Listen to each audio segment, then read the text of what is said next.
صلی اللہ رسول کریم اعوذ باللہ بسم اللہ الرحمن الرحیم۔ السلام علیکم خواتین و حضرات۔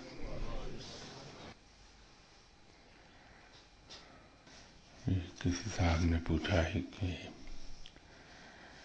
دیکھنے میں آیا ہے کہ جیسے جیسے آپ سلوک کے سفر میں تھوڑا سا بھی آگے بڑھتے ہیں تو آپ کو گھر والوں کی طرف سے خصوصاً والدین یا بالخصوص بیگم کی طرف سے ایک مخالفت یا غیر ضروری مسائل اور دباؤ کا سامنا کرنا پڑتا ہے۔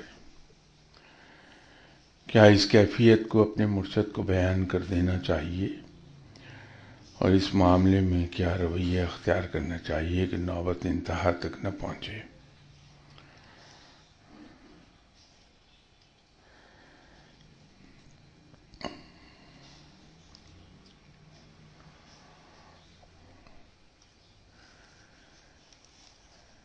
اس کے اوپر دو طرح کی بات ہو سکتی ہے۔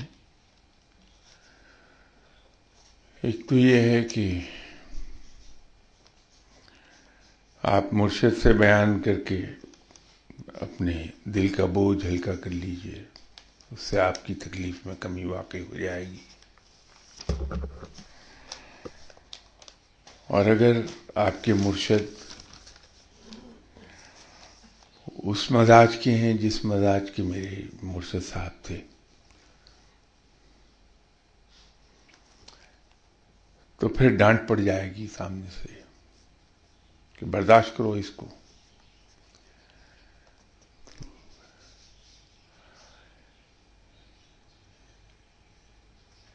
یہ ڈیپینڈ کرتا ہے کہ مرشد صاحب کا مزاج کیسا ہے، وہ ان کے اپنے رویے زندگی میں کیا ہیں۔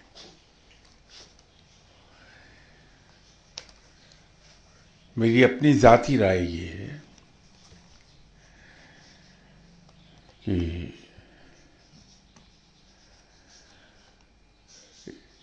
برداشت کرنا زیادہ بہتر ہے۔ آدمی صبر سے کام لے اور ریئیکٹ نہ کرے سامنے سے، تو اس سے ایک فائدہ یہ ہوتا ہے کہ اندر تکلیف بڑھتی ہے، انسان کے اندر دکھ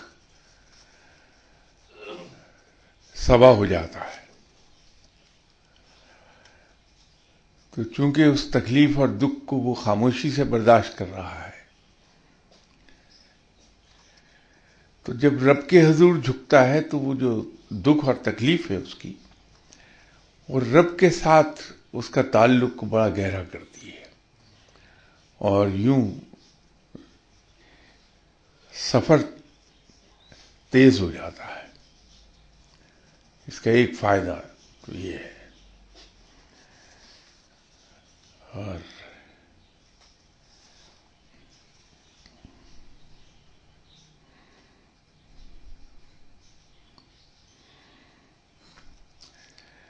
تو میں تو یہی مشورہ دوں گا کہ اس کو نہایت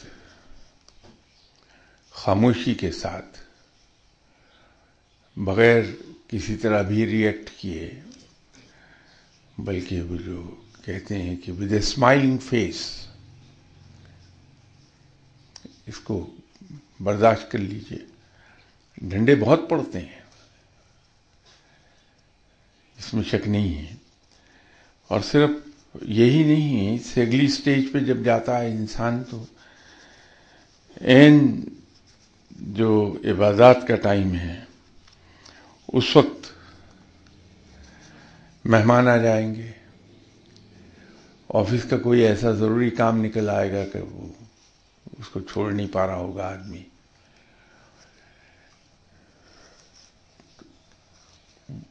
وہ ایک خاصا سخت امتحان ہوتا ہے، اس کو ہینڈل کرنا پڑتا ہے انسان کو۔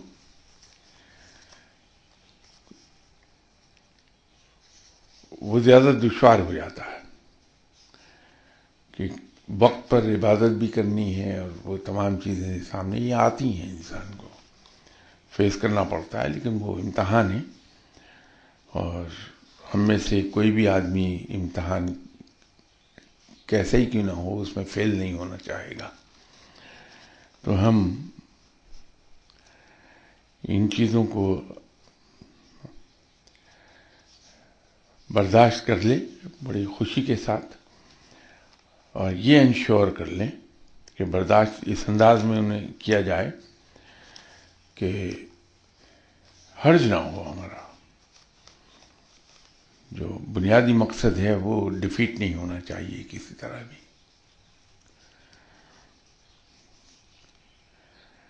ایک اور صاحب نے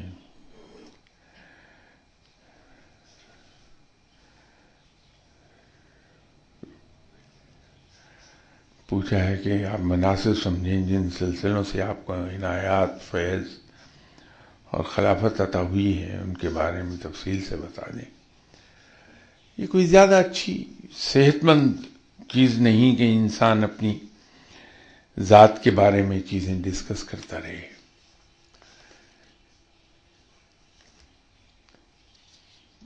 میں نے تو اپنے مرشد صاحب سے یہی سیکھا تھا کہ اپنی ذات کو ڈسکس نہ کیا جائے. اس میں کئی ایک مقام آئیں گے جہاں خود نمائی کا پہلو سامنے آ جائے گا. اگر آپ کی نیت نہیں بھی ہے خود نمائی کی، پھر بھی دوسروں کو محسوس یہ ہوگا کہ انسان خود نمائی میں چلا گیا. تو بہتر یہی ہے کہ انسان اپنی ان چیزوں کو ڈسکس نہ کرے. تو اس لیے میں اس کے لیے تو آپ سے معافی چاہوں گا کہ میں شاید اپنی ذات کے بارے میں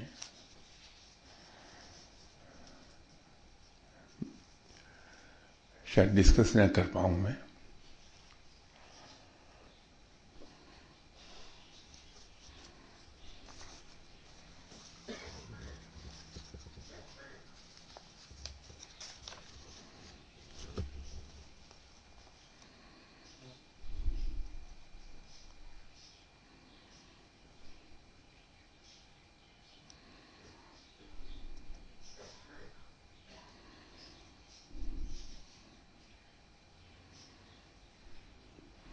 یہ غیر ملک سے کہیں سے ای میل کے ذریعے سے سوال آیا ہے کہ someone asked me question about children born with terminal diseases and diet young going through pain and misery. If God exists, then what is the purpose of this? I couldn't answer in a satisfactory way. Please help with this query.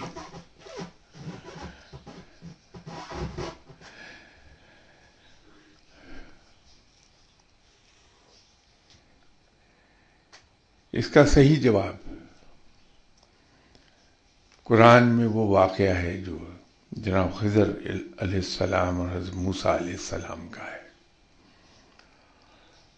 اس سے ہمیں یہ بات بڑی واضح ہو جائے گی کہ یہ کیا ہے. تو بجائے اس کے کہ ہم اپنے عقلی گھوڑے دوڑاتے رہیں، آپ اس واقعے کو خود پہلے پڑھ لیجئے، اس کو سمجھ لیجئے، اور جن صاحب نے یہ سوال کیا ہے آپ سے ان کے سامنے بھی وہ واقعہ رکھ دیجئے، اور اگر ان کو سمجھنے میں کوئی دقت آئے تو آپ ایکسپلین کر دیں، تو اس سے پتہ چل جائے گا، تو بڑا واضح ہو جائے گی بات، اس میں کوئی ایمبیگوٹی رہے گی نہیں.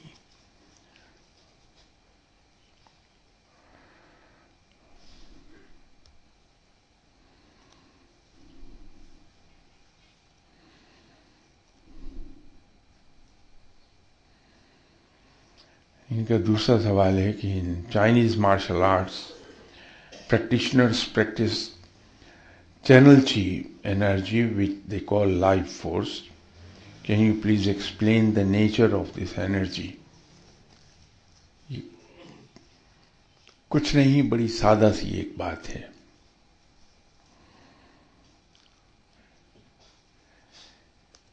آپ نے اکثر سنا ہوگا لوگوں کو یہ کہتے ہوئے کہ انسان کی قوت اس کے مسلز میں نہیں ہے بلکہ اس کے ذہن میں ہے.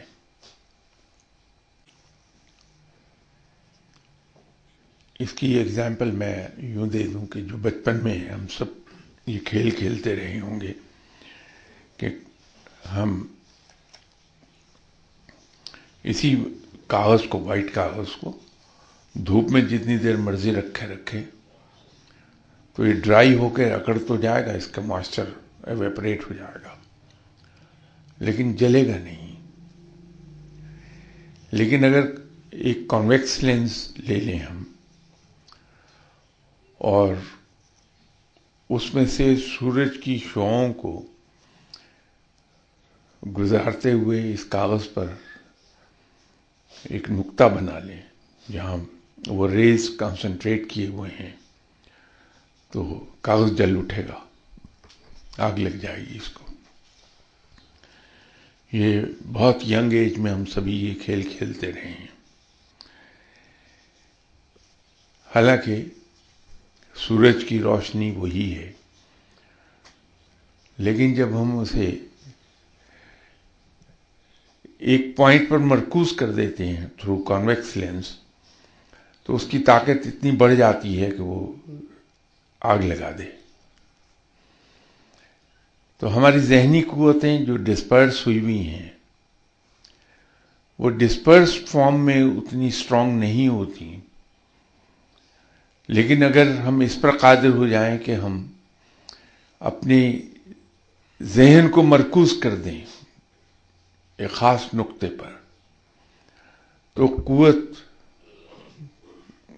کئی گنا زیادہ بڑھ جائے گی. اس سے نتیجہ یہ ہوگا کہ انسان کھڑا ہاتھ اس کی قوت سے اگر اینٹوں پہ اسے مارے تو وہ سیمنٹ بلاکس کو توڑ لے گا. تو وہ ارتکاز ہے انسان کی ذہنی قوتوں کا، اور اس کے نتیجے میں انسان کی جسم کی جتنی ٹوٹل انرجی ہے وہ ایک ہی جگہ پہ کانسنٹریٹ کر جاتی ہے بجائے ڈسپرس ہو. یہ بالکل ایسا ہے کہ اگر 1000 روپیہ ہے آپ کے پاس، آپ اس کو 10-10 20 روپے کر کے مختلف جگہوں پر خرچ کریں تو اس کا امپیکٹ آپ کو نہیں محسوس ہوگا. لیکن اگر ایک ہی جگہ وہ 1000 روپے آپ خرچ کر دیں تو اس کا امپیکٹ ایک دم آ جائے گا. تو انسانی ذہن اور جسم کی جو قوتیں ہیں اگر وہ ڈسپرس فارم میں رہیں تو اتنی ایفیکٹو نہیں ہوں گی. وہ ایک عام آدمی کی قوت نظر آئے گی آپ کو. لیکن اگر ہم ان کا ارتکاز کر دیں، کانسنٹریٹ کر دیں انہیں ایک پرٹیکولر پوائنٹ پر، تو وہ شاید 1000 گنا زیادہ اس کی اسٹرینگتھ محسوس ہوگی. تو وہ انرجی جو ہے اس کو چینلائز کرنا ہے. الفاظ کا فرق ہے کہ ہم اگر سائنٹیفک زبان میں بات کریں تو ہم یہ کہتے ہیں کہ ہم نے اپنی انرجیز کو چینلائز کر دیا to a certain direction, to a certain point. تو وہ جو چینلائز ہم کرتے ہیں چیزوں کو، وہی کھیل ہے سارا. تو مارشل آرٹس میں ہم پوری طرح کانسنٹریٹ کیے ہوئے ہوتے ہیں اپنے مخالف کی جسم کے اس حصے پر جہاں ہم چوٹ لگانا چاہتے ہیں. جب پوری طرح وہاں کانسنٹریٹ کرتے ہوئے ہٹ کرتے ہیں تو بڑی شدید چوٹ لگتی ہے مخالف کو. تو اس کا نام انہوں نے وہ چینل چی رکھا ہوا ہے.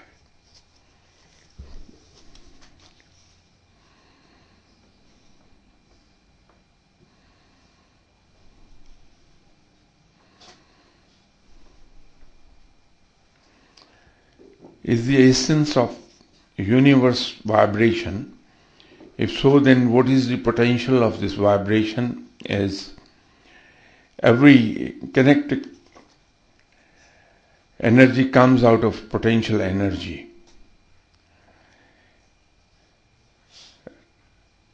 یہ جن صاحب کا سوال ہے، اگر وہ سن رہے ہوں تو ایک مہربانی فرمائیں، اس کو تھوڑا سا ایلیبریٹ کر دیں.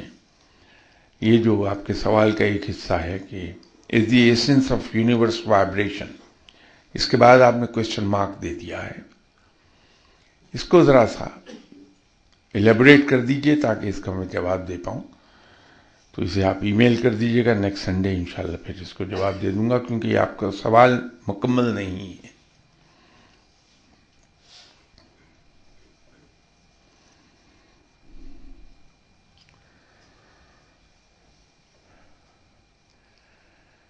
اب ان کا نیکسٹ سوال یہ ہے کہ there is a real danger that integration of humans and machine could harm humanity. If so, the people in this field or related fields proceed and act.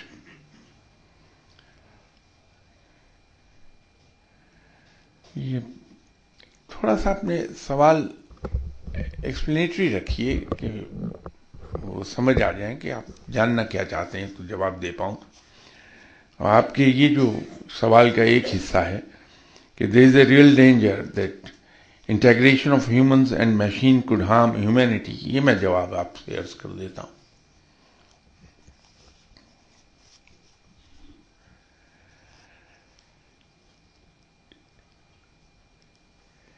یہ اس قسم کے جو خطرات ہوتے ہیں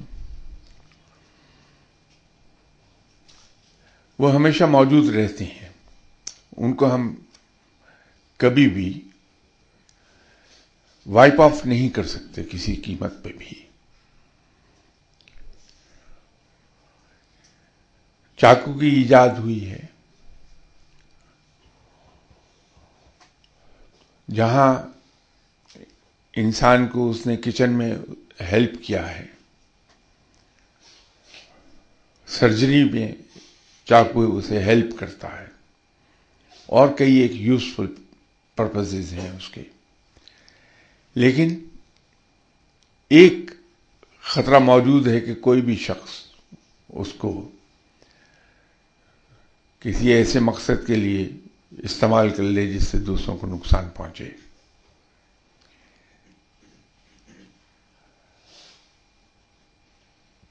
اس کا مطلب یہ نہیں کہ چاقو کو ایجاد ہی نہیں کیا جانا چاہیے تھا. انسان نے اپنے ڈیفنس کے لیے، اپنی حفاظت کے لیے آرمز اینڈ ایمونیشن ایجاد کیا،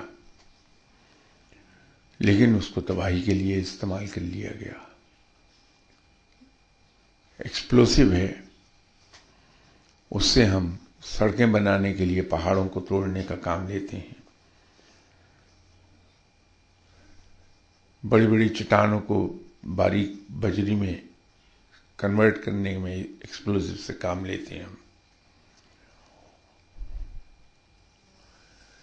لیکن دوسری طرف انسان کی تباہی میں بھی وہ کام آ جاتا ہے.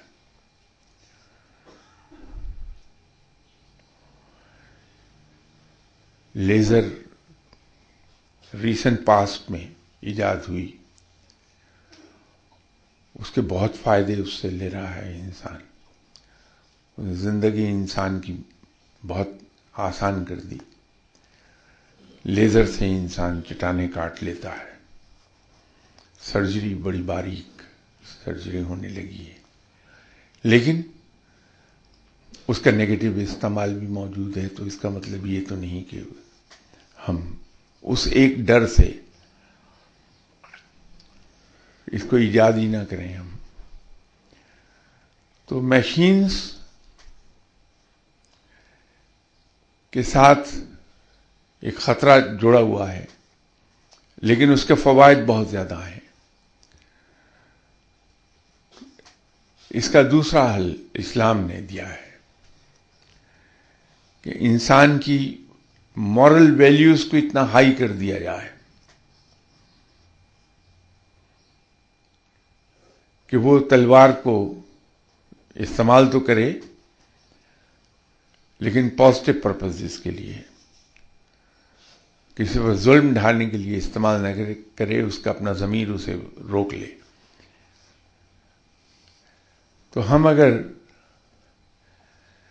تربیت صحیح کر لیں اپنی اولاد کی، تو اس کا احتمال بہت کم رہ جائے گا کہ وہ مشینز جو ہمیں فائدہ دے رہی ہیں اس کا نقصان ہمیں ہو سکے۔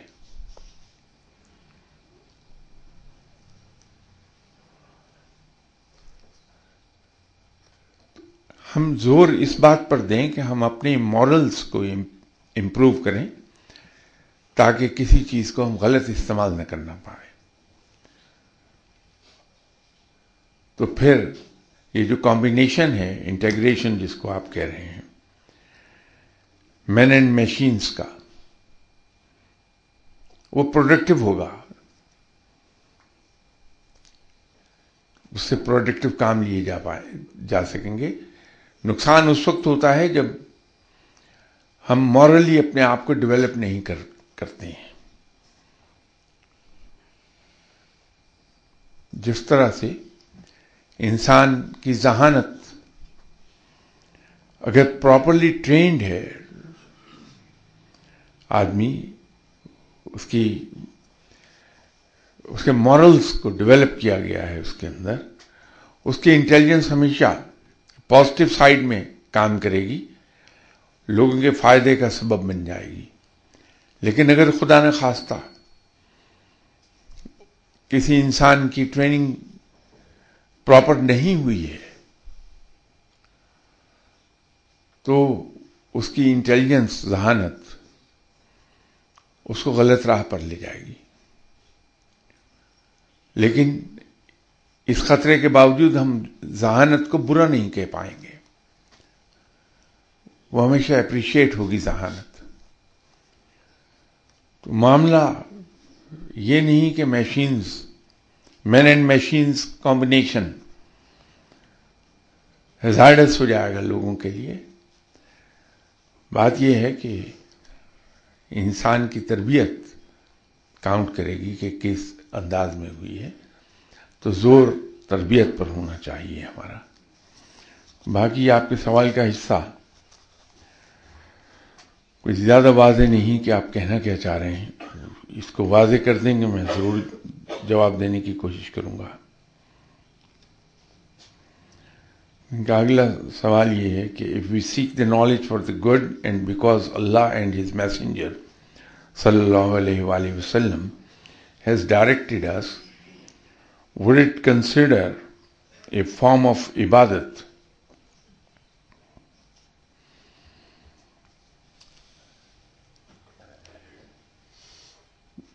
اللہ کے احکامات کی اطاعت جو ہم کرتے ہیں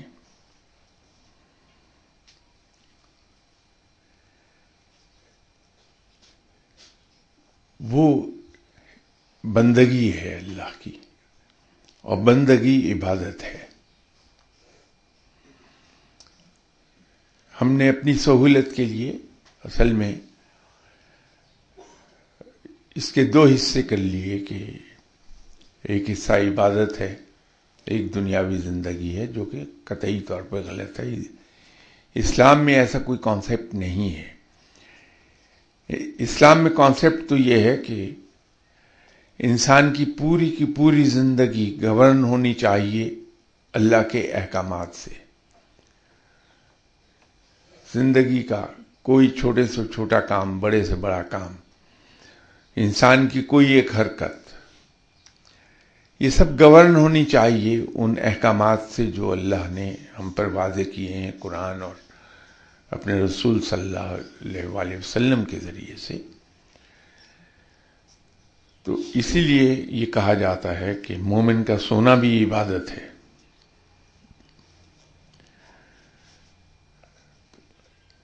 ہم اگر اپنی زندگی کو ان احکامات کے ماتحت کر لیں گے تو ہمارا سونا بھی عبادت ہو جائے گا۔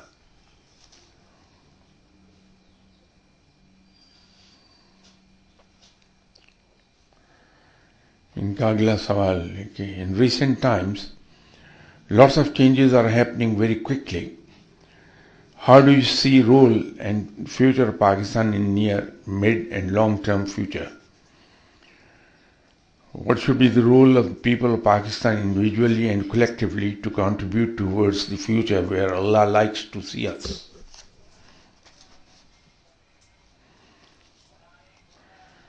اس موضوع پر پہلے بھی کئی مرتبہ بڑی ڈیٹیل میں بات ہوئی کہ اس میں دو چیزیں ہیں. ایک تو ہے لا آف نیچر اور دوسرا یہ ہے کہ designs of nature. Law of nature تو یہی ہے کہ ہم گندم بوئیں گے گندم کاٹ لیں گے, کیکر کا درخت لگائیں گے تو کانٹے مل جائیں گے ہمیں.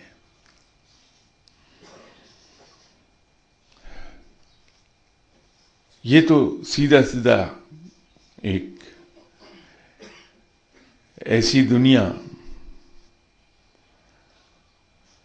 کی بات ہے جو کاز اینڈ ایفیکٹ کی دنیا ہے.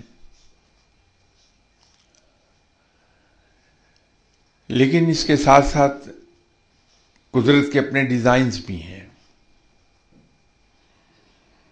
اور قدرت جس سے چاہتی ہے کام لے لیتی ہے. رب تعالیٰ قادر ہے ہر چیز پر,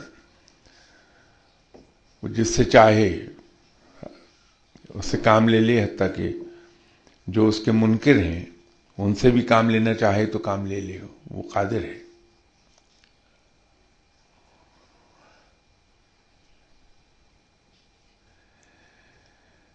پاکستان الحمدللہ بنا ہے, ایک خاص تحت کے ایک مقصد کے تحت وجود میں آیا ہے. یہ اپنا رول ضرور پلے کرے گا.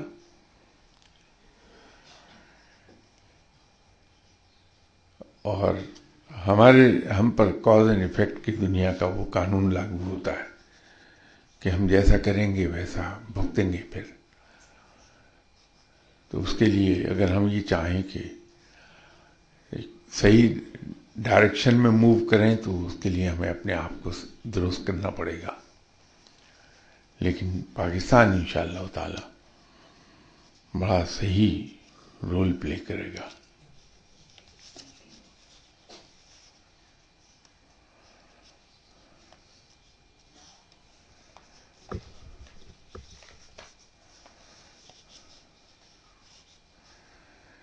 ایک سوال ہے کہ کچھ ذہنی بیماریاں جیسے کہ post traumatic stress dis order انسانی دماغ کے کچھ حصوں کو ایسے افیکٹ کر جاتی ہیں کہ برین کی ہیلدی فنکشن ہمیشہ کے لیے آلٹر ہو جاتی ہے. اس کے اثرات پوری عمر چلتے ہیں. ایسے انسان کسی ٹرامیٹک ایونٹ کے بعد کسی ہیلدی انڈیویجول کی نسبت exaggerated fear, anxiety, emotional imbalance, chronic fatigue, memory problems, trouble maintaining health boundaries with people جیسے مسائل کا شکار رہتے ہیں. اگر کسی ٹرامیٹک ایونٹ کا ہونا خدا کی طرف سے ہوتا ہے تو کیا روحانیت کی راہ پر چلنے سے انسان پوسٹ ٹرامیٹک اسٹریس اور اس کے نتیجے میں آنے والی پرابلم سے نجات پا سکتا ہے؟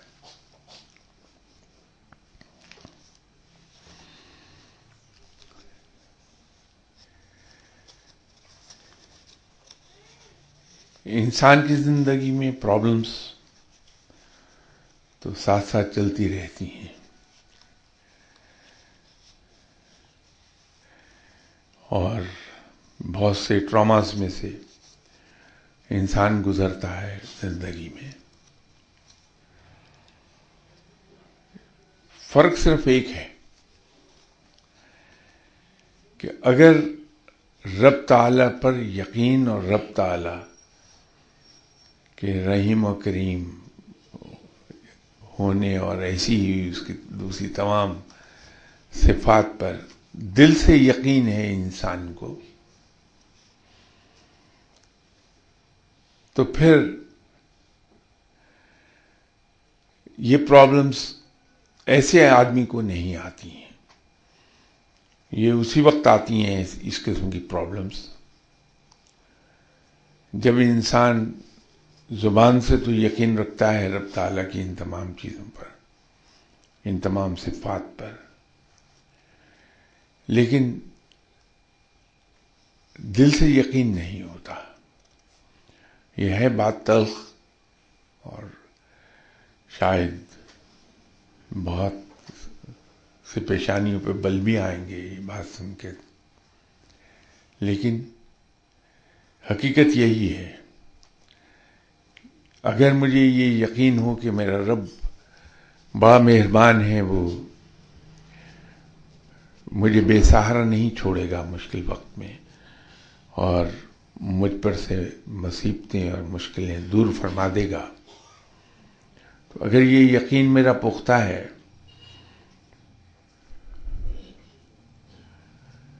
تو میں اپنے ہی جیسے کسی انسان کے پاس بھاگا ہوا نہیں جاؤں گا کہ وہ کوئی ایسا عمل کر دے میرے اوپر، کوئی تعویذ دے دے، کوئی وظیفہ دے دے کہ میں اس سے نکل جاؤں.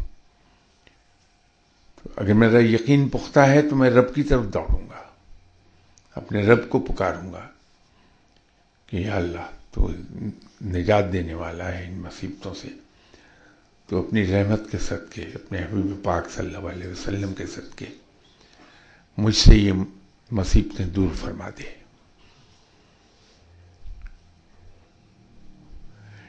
اسی طرح اگر زندگی میں کسی ایسی پرابلم میں سے گزرنا پڑ گیا جو بہت ٹرامیٹک تھی،